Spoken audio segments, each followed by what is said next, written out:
오늘 요한복음 4장에는 우리가 잘 아는 사마리아 운물가 여인이 나오죠. 그리고 뒷부분에 보니까 왕의 신하의 아들을 고쳐주시는 그런 기사가 나옵니다. 우리가 마태복음에서는 예수님을 유대인으로 왕으로 오신 예수님에 대한 그런 이야기가 나왔습니다.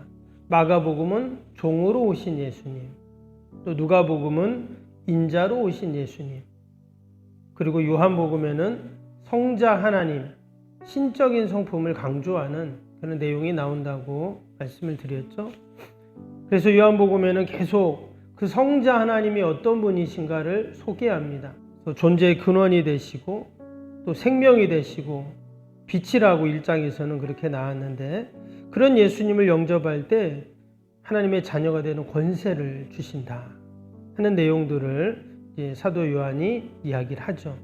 2장에서는 가나 혼인잔치를 통해서 왜 예수님이 성자 하나님이신가를 또 소개했습니다.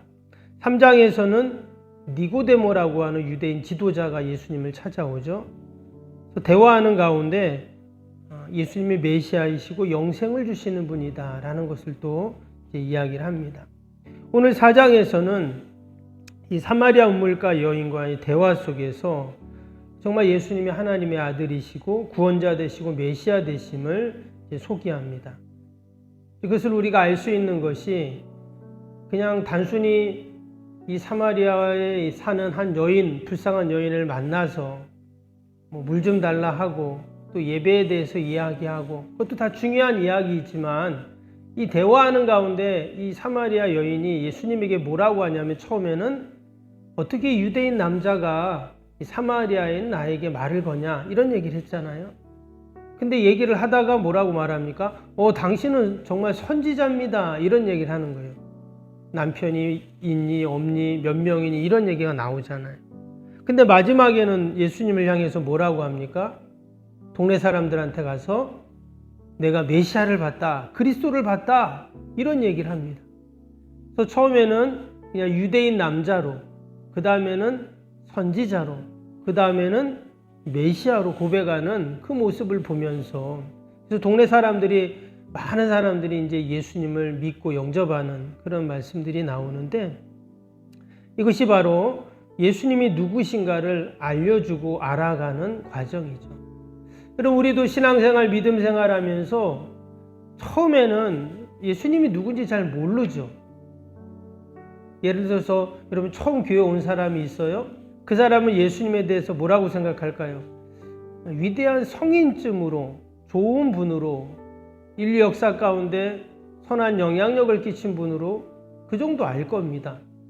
근데 계속 신앙생활, 믿음생활 해가면서 예수님이 하나님의 아들이시고 메시아임을 알게 되잖아요. 마치 요한복음 4장에는 그런 예수님을 소개하는 그런 내용입니다.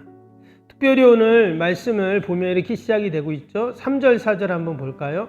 오늘 3절 4절을 보면, 유대를 떠나사 다시 갈릴리로 가실새 사마리아를 통과하여야 하겠는지라 그랬습니다. 여기 보면 예수님이 유대를 떠나 갈릴리로 간다 그랬어요. 유대는 아래쪽, 남쪽입니다. 이스라엘의. 갈릴리는 저 북쪽이죠. 남쪽에서 북쪽으로 가는데 어디를 통과하냐면 사마리아를 통과하여야 하겠는지라 그랬습니다.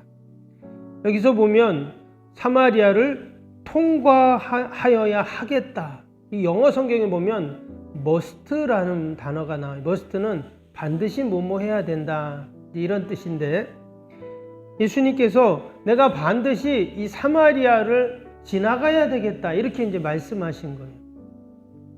그런데 당시 사람들은, 유대인들은 사실 사마리아를 가지 않죠. 역사적인 그러한 그 상황들 속에서 이방인이라고 그들을 여겼기 때문에, 심지어 원수라고 그렇게 여겼습니다. 때문에 사람들은 사마리아를 지나가거나 사마리아에 가지 않고 돌아서, 남쪽에서 북쪽으로 가려면, 북쪽에서 또 남쪽으로 내려오려면 삥 돌아서 그렇게 왔다는 거예요. 그런데 지금 예수님은 내가 반드시 사마리아를 지나가야 된다 하는 겁니다.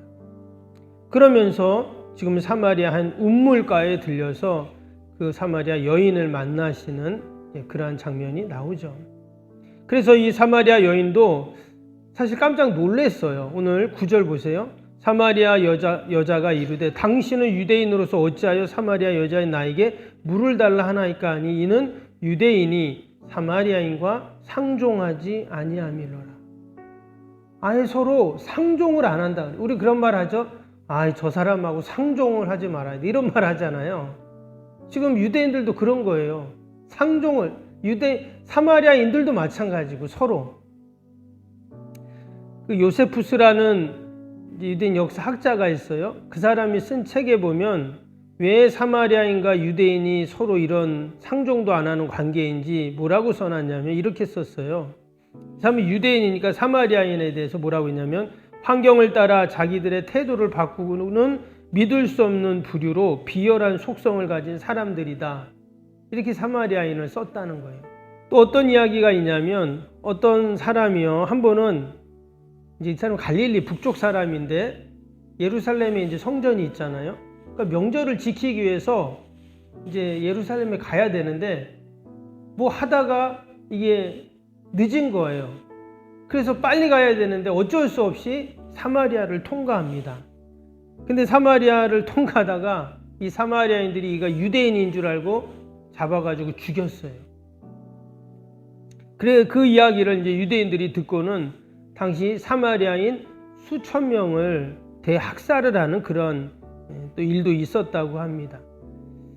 그러니까 당연히 서로 사이가 안 좋은 거죠. 같은 땅에 살지만 같은 유대인들의 피를 그렇게 나눴지만 서로를 원수로 그렇게 여겼다라는 것입니다. 그런데 지금 오늘 예수님께서는 유대인 남자인 예수님께서 지금 사마리아 여인에게 말을 겁니다. 나에게 좀 물 좀 줘라.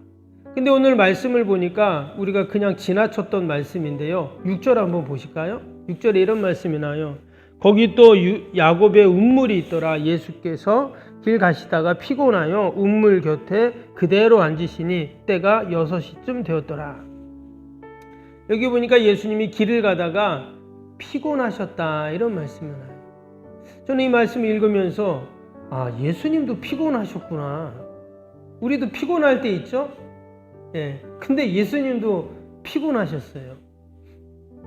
사실 우리의 피곤과 예수님의 피곤을 사실 비교할 수는 없지만 예수님도 피곤하셨네. 그래서 여러분 혹시 내가 힘들고 피곤할 때가 있으면 예수님을 생각하시기 바랍니다. 예수님도 피곤하셨어요. 얼마나 피곤하셨는지 우물가 옆에 딱 앉아 계시는데 물을 떠먹을 수가 없는 거예요. 이게 뭐 뜰 수 있는 게 없으니까. 그래서 여인이 왔을 때 물을 좀 두레박으로 물을 좀 떠달라고 했겠죠. 예수님께서는 이렇게 자연스럽게 이 사마리아 여인을 딱 만나셨어요. 그리고는 우리가 아는 것처럼 여인과 이야기를 하면서 나중에는 예배에 대한 이야기를 하고 더 나아가서 영원히 목마르지 않는 생수에 대한 말씀을 하시게 됩니다. 그리고 오늘도 저와 여러분을 만나는 많은 사람들이 있습니다. 우리가 그들에게 때로는 마치 유대인과 사마리아인처럼 서로 상종도 안 하는 그런 관계일 수도 있습니다. 그러나 예수님은 여전히 그런 사마리아인에게도 무엇을 전해주십니까? 복음을 전해주세요. 영원히 목마르지 않는 생수를 마실 수 있는 기회를 그에게 주었다는 거예요. 놀라운 것은 이 여인이 어떻습니까? 그 예수님을 알아봅니다.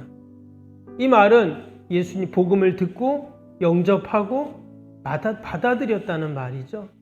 그리고는 그 여인이 마을로 가서 사람들에게 자신이들은 그 복음을 전해주는 놀라운 그러한 일들이 일어나게 됩니다.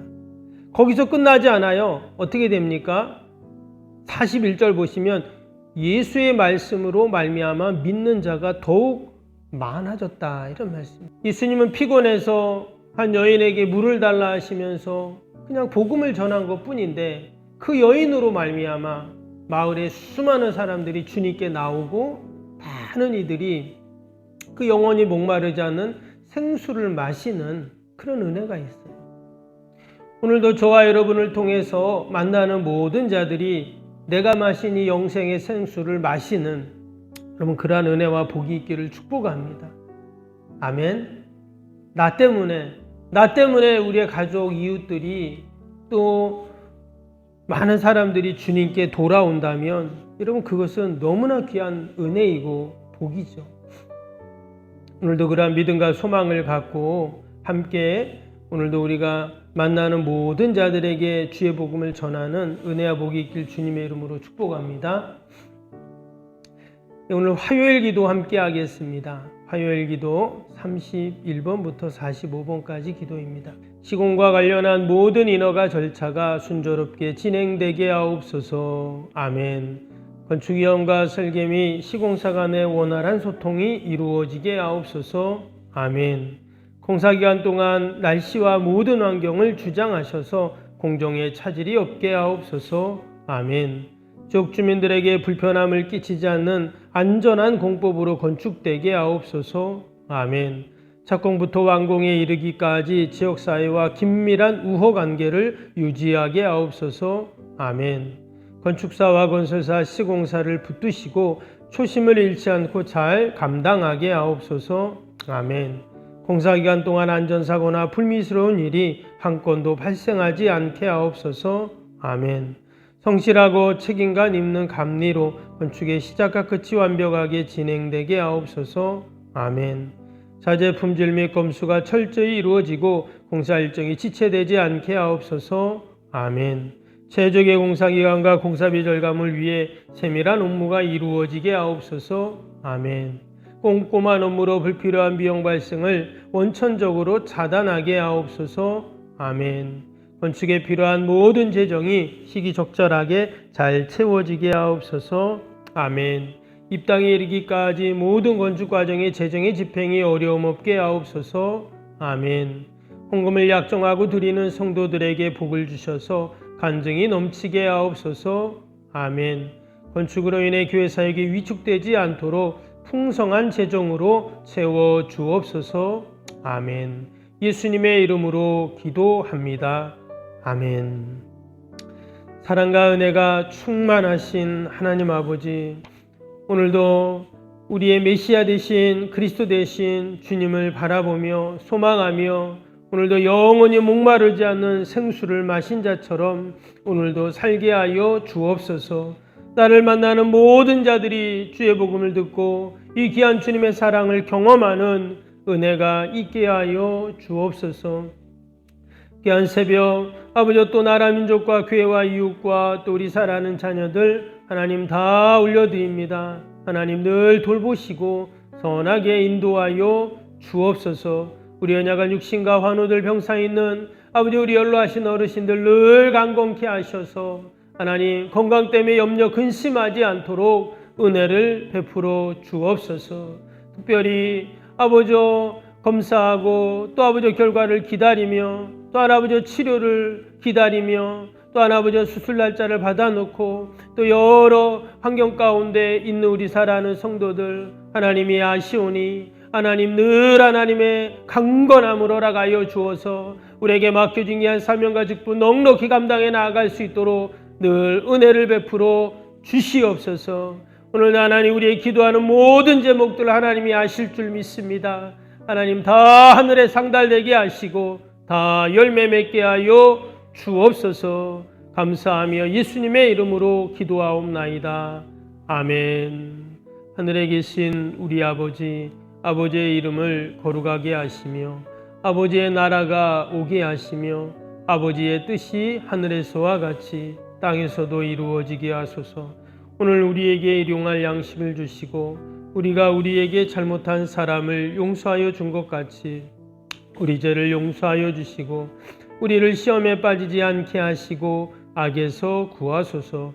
나라와 권능과 영원히 아버지의 것입니다. 아멘. 아멘.